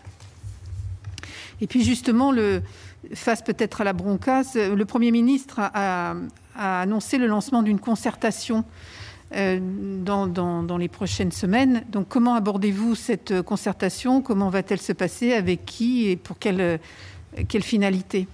Merci. Merci, Madame la rapporteure. Monsieur Philippe Bas. Oui, également une question un peu précise et technique. Peut-être y avez-vous déjà en partie répondu.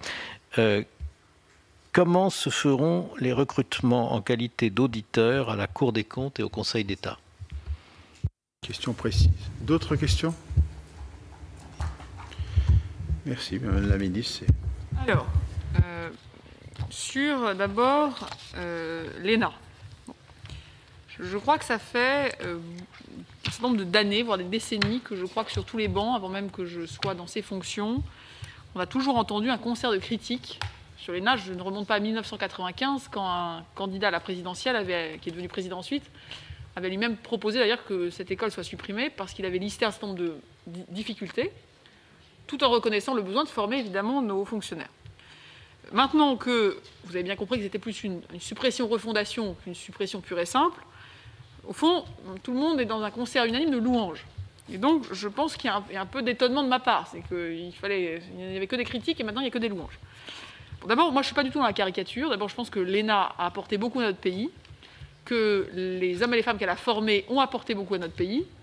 Mais je pense que beaucoup des hommes et des femmes qu'elle a formés sont aujourd'hui, et ils l'ont été dans le temps, assez clairs sur le fait que la formation pourrait pu évoluer, qu'un certain nombre aussi de pratiques, notamment par le poids du classement, qui était devenu un facteur extrêmement déterminant pour l'ensemble des carrières, était extrêmement pesant, et que donc il y avait des choses à revoir.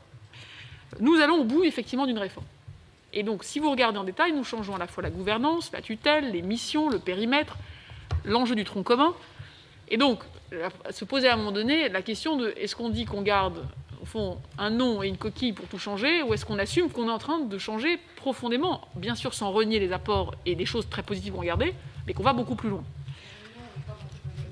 Juste peut-être un nom, mais peut-être aussi une marque qui rayonne à l'international. C'est quand même prestigieux. L'ENA a un prestige au niveau international. Donc, comment garder ou reconquérir ce prestige avec une autre coquille?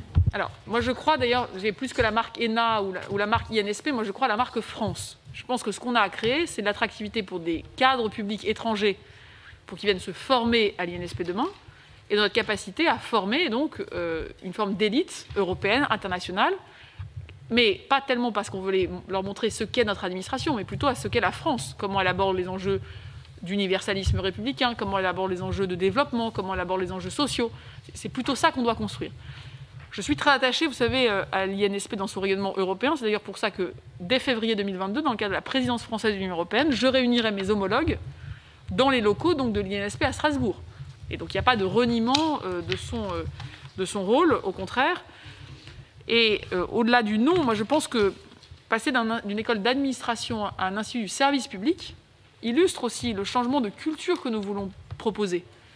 Léon Duguy, qui était quand même un doyen illustre, avait rappelé que la finalité de l'action publique était le service public. Je pense qu'il y a aussi, vous voyez, dans la démarche que nous essayons de construire, un attachement très fort à ces principes. Donc ne soyons pas dans la caricature. En 1945, quand vous relisez les travaux préparatoires à l'ordonnance, l'enjeu était de refondre la machine administrative française. Aujourd'hui, nous mettons donc sur pied ce nouvel institut. Et donc, la formation sera surtout, et ce qui sera nouveau, beaucoup plus en lien avec le monde académique. Je tiens à signaler que moi, je crois beaucoup au modèle français de l'administration. Mais il y a quand même une particularité en France qui, je pense, est plutôt une faiblesse. C'est que nous sommes un des rares pays au monde où nous avons autant éloigné les décideurs publics de ceux qui produisent la connaissance, les chercheurs, le monde académique. Dans l'ensemble des pays du monde, on considère que les décideurs publics gagnent à être beaucoup plus en lien avec ceux qui, au fond, animent la recherche, et que les chercheurs eux-mêmes gagnent aussi à comprendre les complexités de la décision publique collective dans toutes ses facettes. Et donc l'INSP sera beaucoup plus en lien avec le monde académique, à la fois français et européen. On va laisser finir. Sur les concours en cours, sur les élèves qui sont actuellement en cours de préparation, etc. D'abord, il y a un principe qui s'appelle le principe de confiance légitime. Et donc, on ne change jamais ni un concours ni des épreuves pour des gens qui sont en cours de préparation. Donc, les élèves qui préparent aujourd'hui l'ENA passeront les épreuves pour lesquelles ils se préparent. Ils intégreront donc effectivement l'INSP au 1er janvier 2022 et ils en sortiront comme administrateurs de l'État dans la nouvelle procédure. Il y a une réflexion évidente sur les épreuves, notamment quelles sont les compétences au vu de ce qu'on porte, de l'ouverture du socle de formation qui est à l'œuvre, mais ça s'appliquera, vous savez, avec forcément le délai nécessaire pour que personne ne soit privé de ses capacités à réussir un concours s'il s'y prépare déjà.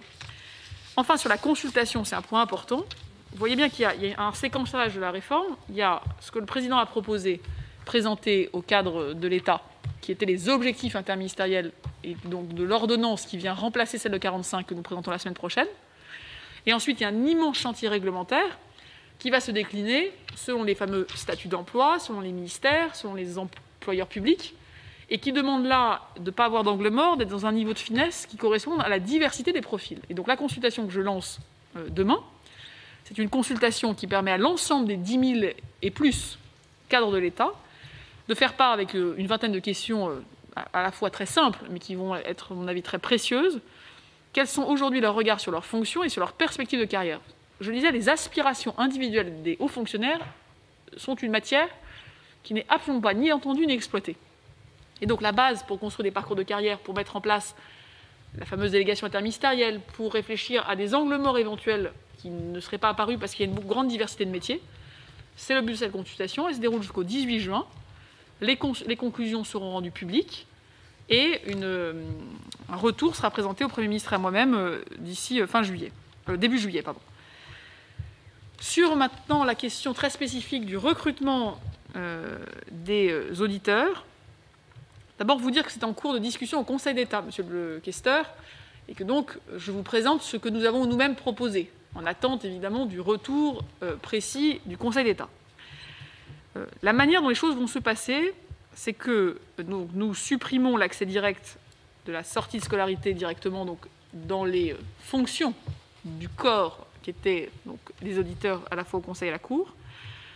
Nous instaurons le principe que tout le monde commencera sur le terrain, et donc au bout de 2 ans, au moins 2 ans, mais ça peut être 3, 4, 6, voilà, au moins 2 ans d'expérience professionnelle, les élèves de l'INSP, mais aussi de tous les corps comparables, donc un administrateur territorial, un cadre hospitalier, l'ensemble de ceux qui ont un corps comparable, pourront se présenter pour être recrutés dans un emploi d'auditeur.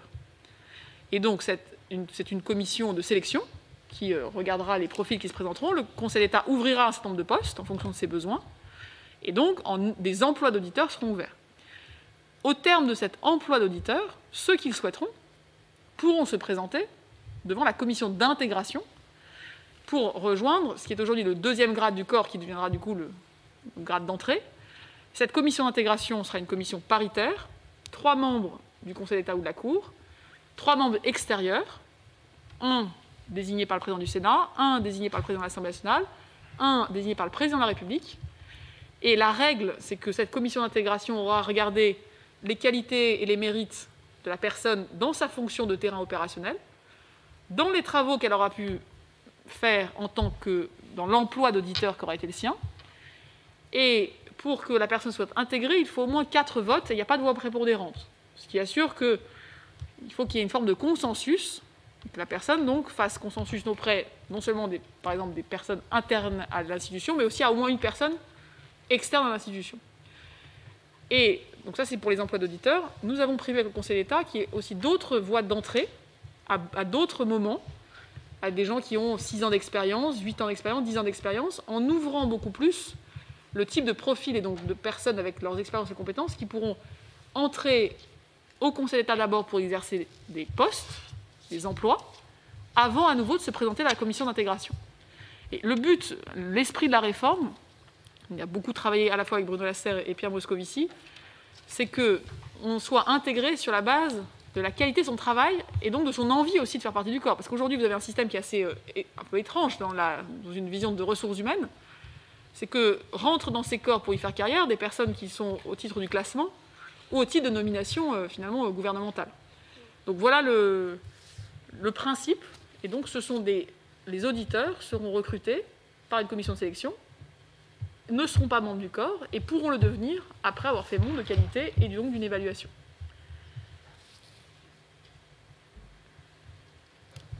Merci madame. Madame Di Folco, vous vouliez reprendre la parole, puis ensuite monsieur Sueur. J'abuse peut-être, Président, mais juste une petite question. Faites dans votre travail. Je voulais rebondir sur la direction interministérielle. Vous dites 30 à 40 personnes qui vont finalement créer une DRH talent. Y aura-t-il une traduction budgétaire au prochain PLF? Oui. Évidemment. Ça se verra, ça sera effectivement on y travaille. Conséquent. En général, vous savez, quand l'État met des moyens, ça se voit. Oui. Donc j'examinerai ça. Et puis deuxièmement, je voulais rebondir un peu sur l'ENA et en fait, j'ai auditionné dans le cadre d'un avis budgétaire il y a deux ans, je crois, le directeur, et déjà il avait amorcé une refonte du fonctionnement de l'ENA. Donc j'allais dire, au moment peut-être où elle commence à prendre de l'ampleur, on lui coupe les ailes, ou alors vous allez vous appuyer sur ce qu'il a déjà mis en place, et notamment ce fameux concours docteur qui fait une ouverture sur les sciences, celle dont vous venez de parler. D'ailleurs, c'est pour ça que je voulais vous interrompre à ce moment-là, parce que je voulais rebondir. Donc j'allais dire, on est déjà dans une expérimentation d'une réforme de la scolarisation à l'ENA. Donc oui, ça serait intéressant de rebondir et de repartir sur cette réforme qui vient d'être lancée finalement et qui peut-être est intéressante. En tout cas, ce serait dommage que le directeur ait mis en place des choses innovantes et que ce ne soit pas conservé. Alors, merci beaucoup, Madame la rapporteure. Vous me permettez? Madame la ministre. Pardon, Monsieur. Je vous en prie, puis après, Monsieur Sueur. Vous avez raison, j'ai été dans un dialogue sans... L'empressement. L'empressement, à répondre. Allez-y, répondez à Mme Di Folco, puis Monsieur Sueur ensuite. D'abord, merci, Madame la rapporteure. Vous me permettez d'abord de rendre hommage au travail que Patrick Gérard a mené depuis sa nomination pour initier un certain nombre de changements qui rendent la réforme d'aujourd'hui possible. Cette réforme aurait été assez peu crédible si le travail sur la voie docteur, sur le rapprochement aussi avec un certain nombre de discussions sur la diplomation, notamment en vue d'un potentiel doctorat, sur la refonte de la scolarité pour avoir plus de compétences, sur le stage plutôt dans une PME, dans une grande entreprise. Donc il y a énormément de travail qui a été mené, qui rend possible la réforme aujourd'hui et sur laquelle nous allons évidemment nous appuyer. Ensuite, sur donc, votre autre question préalable, les moyens. Évidemment, en ministre de l'efficacité et de l'action publique, on y mettra des moyens adaptés qui découleront de la préfiguration qui sera faite. Et évidemment, on le traduira dans des termes budgétaires. Si vous me permettez, Monsieur le Président, il y a un point sur lequel je voulais peut-être revenir, qui était la question initiale de Monsieur le questeur, Monsieur Bas, sur les administrateurs civils. Parce qu'au fond, si on regarde nos discussions, beaucoup des sujets qu'on a évoqués, des inquiétudes légitimes, et que évidemment on doit regarder avec détail, sont le fruit de l'expression d'un certain nombre de corps qui sont très vocaux, qui se font entendre. Mais j'aimerais aussi qu'on n'oublie pas que la grande majorité de ceux qu'on appelle aujourd'hui les hauts fonctionnaires sont des hommes et des femmes qu'on entend très peu, et qui sont les administrateurs civils que vous avez cités au départ. La promesse initiale de 45, aujourd'hui pour les administrateurs civils qui travaillent dans l'État, n'a pas été tenue. Que ce soit en termes de réelle mobilité interministérielle, que ce soit en termes de réelle homogénéité notamment de rémunération, que ce soit aussi dans l'animation même de ce corps des administrateurs civils. Je pense qu'on est tous d'accord ici pour dire que l'État n'est pas à la hauteur de la promesse qui a été faite historiquement et qui est faite implicitement. Et donc, pour eux, qui constituent la grande majorité quand même des cadres de l'État et la grande majorité des plus de 10 000 personnes dont je vous parle, la réforme que nous portons, elle est foncièrement positive. Parce qu'en créant le corps des administrateurs de l'État, nous n'aurons pas de perdants. Nous aurons une harmonisation de rémunération, une formation continue, là où il n'y avait qu'une formation initiale, et parfois, pour beaucoup d'administrateurs civils, qui étaient notamment admis par un certain nombre de voies internes qui étaient très faibles. C'est aussi une vraie mobilité interministérielle qu'on rend à nouveau possible. Quand vous avez des écarts de rémunération de 30 à 40% sur les primes, les administrateurs civils ne vont pas d'un ministère à l'autre. Et puis, c'est aussi l'accompagnement individuel que nous allons offrir. Donc, je crois qu'il y a aussi à valoriser le fait que c'est positif, cette réforme. Merci, madame. Monsieur Sueur. Merci, Monsieur le Président. Je dois d'abord présenter des excuses à vous-même, Monsieur le Président, à Madame la Ministre, à mes collègues, parce que je ne suis pas venu entendre votre exposé liminaire, tout simplement parce que j'avais une autre réunion à laquelle je ne pouvais me dérober, avec de brillants universitaires, d'ailleurs juristes. Et je suis venu en me disant « je ne vais rien dire ». Et vous voyez bien que j'entends cela, et je veux vous faire part d'un sentiment, Madame la Ministre, avec beaucoup de sincérité. Voyez-vous, l'ENA a été pensé, préfiguré par Jean Zay, grand ministre de la République, comme l'ont montré des textes récents de Pascal Horry et Pierre Alloran. Et puis, après la Résistance, elle a été créée, Michel Debré, etc. Et il y a une origine et une vertu et une existence profondément républicaine de l'ENA. Et il y a une chose que je ne comprends pas du tout. Vous pouvez faire des réformes, heureusement. Mais rien n'empêche de dire on supprime le sigle ENA. Rien de ce que vous avez dit et de ce que j'ai vu n'est incompatible avec le fait de garder une école nationale d'administration. Pourquoi faut-il l'impression que c'est un scalp? Alors, je n'ignore pas toutes les critiques qui ont existé, mais notez bien que ceux qui furent les plus critiques, comme Jean-Pierre Chevènement, il faudra en parler avec lui aujourd'hui, avaient acquis dans l'université française et à l'ENA le sens critique qui permet de n'avoir pas d'indulgence, fût-ce à l'égard de l'institution dont on émane. Donc, pourquoi ne pas garder l'ENA tout en la modifiant? Moi, je vais vous parler d'une expérience toute simple. Il se trouve que depuis longtemps, je ne sais pas combien de préfets j'ai vu dans mon département depuis 4 décennies, ça fait un grand nombre. Combien j'ai été en contact avec des ministres, des directeurs de ministères, de hauts fonctionnaires, de toute nature, dans beaucoup de fonctions électives et autres. Et je dois vous dire que, finalement, j'ai été très frappé par la grande qualité de beaucoup de ces personnes. Dû à un gros travail, il faut rentrer à l'ENA d'abord. C'est facile de critiquer, c'est parfois plus difficile de rentrer.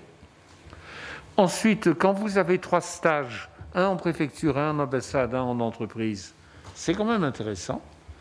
Ensuite, s'il faut augmenter la part d'études, de connaissances dans tel ou tel domaine, rien n'empêche de le faire.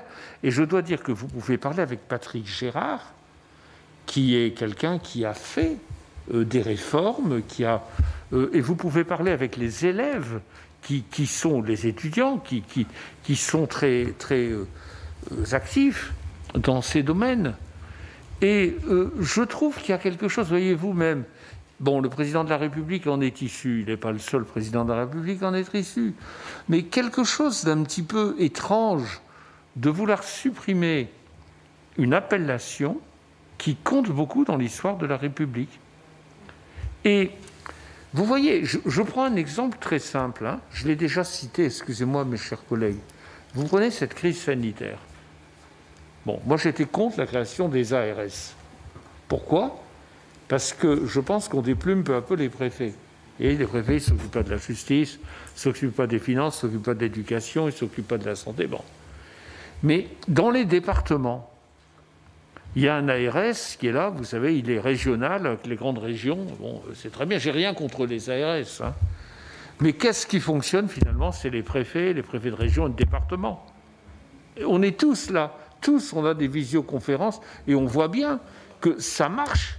Un préfet qui a diverses missions de toute nature et l'État tient grâce à des préfets qui sont des gens de haute culture. Voilà. Donc je voulais dire cela, non pas, Madame la Ministre, pour dire qu'il n'y a pas de réforme, mais ne vous acharnez pas sur cette histoire de France. Cela, c'est une partie de l'histoire de France, l'ENA. Voilà. Et faites attention aussi, parce que je vois des articles, les diplomates qui disent, bon, on est un des pays au monde qui tient, c'est notre culture, on n'est pas un pays fédéral, on est un pays qui tient par une certaine idée de l'État. Bon, on tient, alors je ne dis pas qu'il ne faut rien réformer, hein, je ne suis pas du tout immobiliste, pas du tout, mais cette culture de l'État, je crois qu'elle est consubstantielle, et moi j'ai toujours pensé, je suis pour la décentralisation, mais c'est parce que je suis pour la décentralisation que je suis pour un État fort. Un État fort n'est pas un État omnipotent, ce n'est pas un État qui veut tout faire. C'est un État qui fait ce qu'il a à faire en termes de fonctions régaliennes et aussi de solidarité. Parce que la décentralisation, ce n'est pas 101 égoïsmes départementaux, 34 000 égoïsmes communaux. Non, l'État, il doit faire la péréquation, il doit faire que ça marche. Mais ça n'empêche pas la décentralisation, au contraire, ça la conforte. Donc, je voulais dire cela. Ça n'apporte rien, je suis persuadé. Je finirai ma conclusion pour vous dire une expérience. Voyez-vous, un de vos prédécesseurs, heureusement, vous êtes dans une meilleure situation que lui. Parce que là, il a dû abandonner son mandat de maire. Enfin bon, dans une circonstance, effectivement, il est difficile de diriger une mairie dans certaines circonstances. Toujours est-il qu'il s'était occupé de ce sujet. Et il nous avait réunis. Je me rappelle, j'étais allé au nom de la commission des lois avec Catherine Tasca, à une réunion. Et préalablement, j'étais allé voir le cher Jean-Pierre Jouyet. Alors il m'avait dit, c'est fait formidable, on va pas, les gens ne vont pas rentrer comme ça au Conseil d'État, les grands corps, oh là là. Alors bon, donc je lui dis, ben, écoute, très bien, tu vas m'expliquer comment ton système va marcher. Et alors, il a expliqué. Alors d'abord, chaque administration, chaque grand corps fera des fiches pour voir les besoins, les attentes. Et puis chaque candidat fera des fiches pour dire ses desiderata. Et puis il y aura une première entretien, puis un deuxième entretien, puis on essaiera de mettre en rapport les fiches avec les desiderata. Et puis je lui ai dit, arrête, ce système-là, ça va créer les fils d'archevêques. Mais si, c'était tellement compliqué, et il y avait tellement, on revenait à la connivence. Et justement, ce que l'ENA a apporté, c'est d'arrêter avec la connivence. Et par conséquent, je pense, et je rejoins ce qu'a dit Philippe Bas, sur l'entrée, je suis d'accord qu'on ne rentre pas au Conseil d'État comme auditeur, qu'entre-temps, on ait eu l'occasion d'aller voir ce que c'est qu'une direction des affaires sociales, une sous-préfecture, etc. Très bien. Mais que quand on arrive, il y ait des procédures hyper rigoureuses. Parce que tous ces machins-là, ou de fil en aiguille, ça va recréer justement ce contre quoi avait prémuni l'idée du concours, après tout, qui est une idée républicaine, même si je suis partisan qu'on fasse tout pour que les jeunes des quartiers défavorisés puissent accéder à ces concours. Mais voilà. Non, excusez-moi. Merci. Pardonne-moi, hein, cher président. Je suis trop bavard. Mais à ce moment-là... Le pardon est consubstantiel, mais... Tu vois bien que 2 minutes 30, ça ne tient pas. Bon. Oui, alors j'en tire la conclusion que la démonstration, le propos était tenu pour faire une démonstration à d'autres fins. C'est une démonstration assez facile à faire. Mon pardon, tu as mon pardon, bien évidemment, mais Madame la Ministre a déjà beaucoup répondu en début de séance, mais je vais lui redonner la parole. Madame Belriti. J'ai bien compris. Elles sont notées au plumitif de la séance. Madame la ministre, je vais être beaucoup plus courte, monsieur Sueur, mais je vous rejoins. Je pense que votre réforme est là, effectivement, va apporter une certaine modernisation de l'ENA. Mais je crois qu'on aurait pu garder le terme d'ENA, qui est très important, parce que c'est vrai que l'ENA jouit d'une excellente réputation au niveau international. J'aimerais réagir sur une contradiction dans ce que vous dites entre... vous parlez à la fois de méritocratie, et en même temps, vous nous dites on va réserver 35 places aux élèves boursiers. Moi, ça m'inquiète parce que je crois que les deux ne vont pas de pair. C'est une école qui, effectivement, doit être dédiée au mérite, au travail. Et je pense que réserver des places à certains élèves, personnellement, je n'y vois pas de mérite. Merci. Merci. Madame la ministre, vous avez la parole. Alors, monsieur le sénateur Sueur, que je rencontre régulièrement quand je me rends dans le Loiret, et je ferai le lien avec votre question sur les classes préparatoires dites talents du service public, puisqu'il y en a à Orléans, il y en a 74 en France, et je pense que c'est important de bien comprendre la mécanique, puisque nous ne sommes pas dans une logique de discrimination positive apportée d'un autre modèle que le nôtre. Je ne conteste pas votre diagnostic sur d'abord ce qu'a apporté l'ENA à la France, de ce qu'elle a aussi créé dans notre histoire, de ce qu'ont apporté ceux qu'elle a formés dans notre pays. Et comme je l'ai dit en préalable, rien de ce que je dis et ce que nous portons n'est contre des hommes ou des femmes. C'est un système, c'est une organisation qu'il nous faut regarder avec lucidité, voir nos forces, voir nos faiblesses, être capable de faire évoluer les choses qui ont besoin de l'être. Mais quand vous dites... évidemment que j'ai rencontré, j'ai écouté les anciens élèves, les cadres, etc. Il y a quand même deux critiques qui ressortent et qui font le lien avec ce que vous avez cité dans votre conclusion. D'abord, l'ENA est devenue, ou a été de plus en plus, au fond, une institution de classement. Puisque vous ne choisissiez pas un poste, vous étiez recruté pour, au fond, l'ensemble de votre carrière dans un corps. Et l'ensemble des élèves, je crois, que j'ai pu rencontrer, m'ont tous dit, unanimement, que cette pression du classement qui définit toute votre vie, au fond, créait quand même un sentiment au sein de l'institution qui était très dommageable. J'observe que ce classement a quand même amené par le temps à un certain nombre d'allocations de nos ressources qui sont contraires, je crois, aux intérêts de l'État. Il n'est pas normal qu'on ait dit à beaucoup de jeunes que choisir de commencer sa carrière au ministère de la Santé ou des Solidarités ou du Travail allait vous offrir une moins bonne carrière que si vous alliez travailler dans un corps d'inspection de contrôle. Nous avons pris la décision, dès l'année 2021, de quasiment doubler le nombre de postes de sortie au ministère de la Santé et du Travail, qui, au vu de la crise à la fois économique, d'emploi et sanitaire que nous venons de vivre, est un minimum par rapport aux besoins de l'État.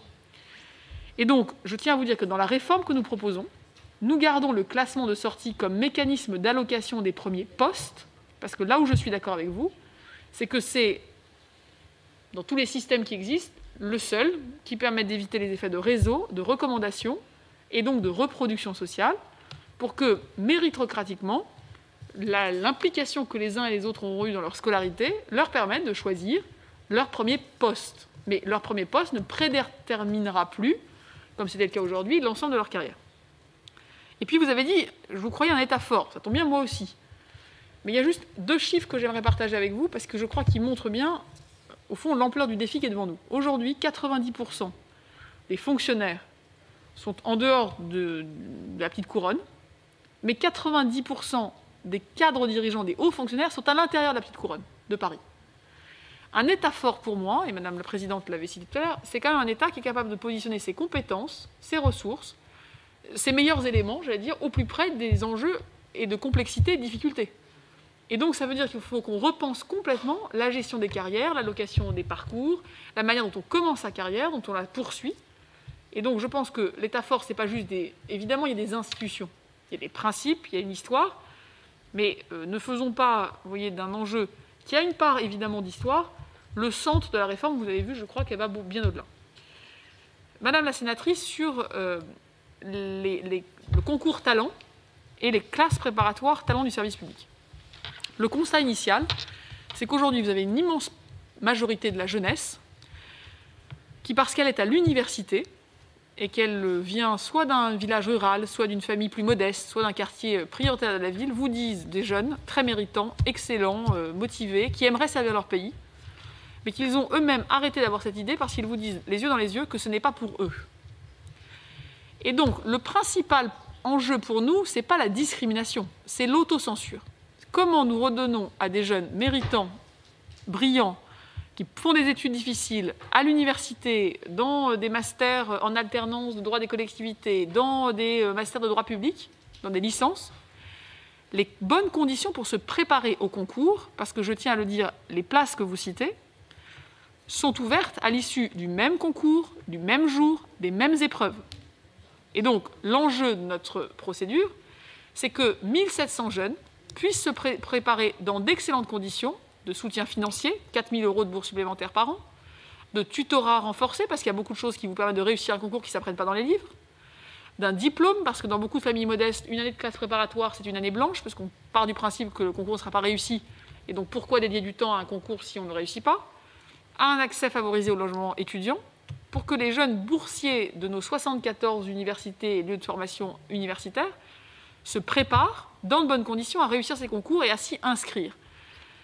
On a ouvert ces 15% de places en plus au concours externe pour 5 écoles et 6 concours à partir de la rentrée. Pourquoi cela? Pas toutes les écoles de service public. Donc l'ENA, c'est 5 ou 6 élèves, l'INET, c'est 5 ou 6 élèves, donc on est sur des toutes petites cohortes. Pourquoi ces écoles-là? Parce que c'est celles où on observe le plus grand niveau d'autocensure. Ce sont les écoles où on voit bien qu'entre ceux qui préparent les concours à la haute fonction publique et ceux qui s'inscrivent, ils réussissent très très bien plein d'autres concours. Mais il y a un frein de perception, un frein d'autocensure. Beaucoup de sociologues ont décrit ces mécanismes, qui fait qu'il n'y a pas l'assentiment qu'entre là où ils sont et ce projet qu'ils pourraient avoir pour eux-mêmes, il y a un chemin possible. C'est une voie que nous ouvrons de manière expérimentale, pour 3 ans.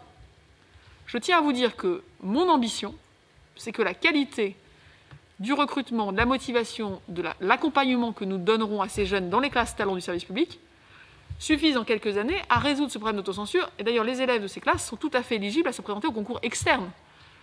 Et d'ailleurs, s'ils sont, et je pense, pour tout vous dire, qu'ils auront largement le niveau, et que donc, le sujet n'est pas le niveau, le sujet est la capacité pour eux de penser que c'est crédible de s'inscrire. Je pense qu'une réforme réussie, c'est que dans peut-être 3 ans, peut-être 6 ans, je ne sais pas, mais dans un délai raisonnable, il n'y a plus besoin de dire que c'est une voie dédiée, et parce qu'on aura réussi, au fond, à sortir d'un déterminisme aujourd'hui qui est quand même, à mon avis, très anti-républicain, en fait. C'est qu'aujourd'hui, si vous n'allez pas rue Saint-Guillaume ou place du Panthéon, vos chances d'intégrer ces écoles sont très très faibles. Et je pense qu'il n'est nulle part écrit, vous voyez, dans le contrat républicain, qu'il faut impérativement aller quelques années à Paris pour devenir un serviteur de l'intérêt général. Et donc remettre, vous voyez, à Valenciennes, à Brest, à Limoges, à Clermont-Ferrand, à Agen, des classes de préparation au concours de la fonction publique dans de bonnes conditions, c'est pour moi essentiel. Parce que sinon, ça veut dire que c'est la promesse républicaine qui devient complètement, enfin pour beaucoup de jeunes, une illusion pour d'autres. Et ça crée du séparatisme, et ça crée du ressentiment, et ça crée le sentiment que la promesse républicaine, elle est pour d'autres et pas pour eux. Et donc c'est ça mon combat. Et donc c'est pour ça, c'est les mêmes épreuves, c'est le même jour, c'est le même jury, et ce ne sont pas des places sur dossier. Et d'ailleurs, on prépare ces jeunes avant tout à passer les concours, parce qu'on croit au concours pour ce qu'il y a de méritocratique. Et point supplémentaire, important, il n'y aura qu'une liste d'admissibles et qu'une liste d'admis. Donc ça sera par ordre alphabétique, sans distinction, de savoir si vous êtes là parce qu'il a fallu le petit coup de pouce pour que vous allez vous inscrire au concours, ou si vous êtes là parce que vous avez juste réussi le concours, et tout le monde aura passé devant le même jury, ce qui à mon avis est un gage aussi d'un regard transverse, uniforme. Merci madame. Pas d'autres questions? Il me reste à vous remercier madame la ministre pour les propos et les précisions que vous avez apportées à la commission. Et je vais donc lever la séance. Merci.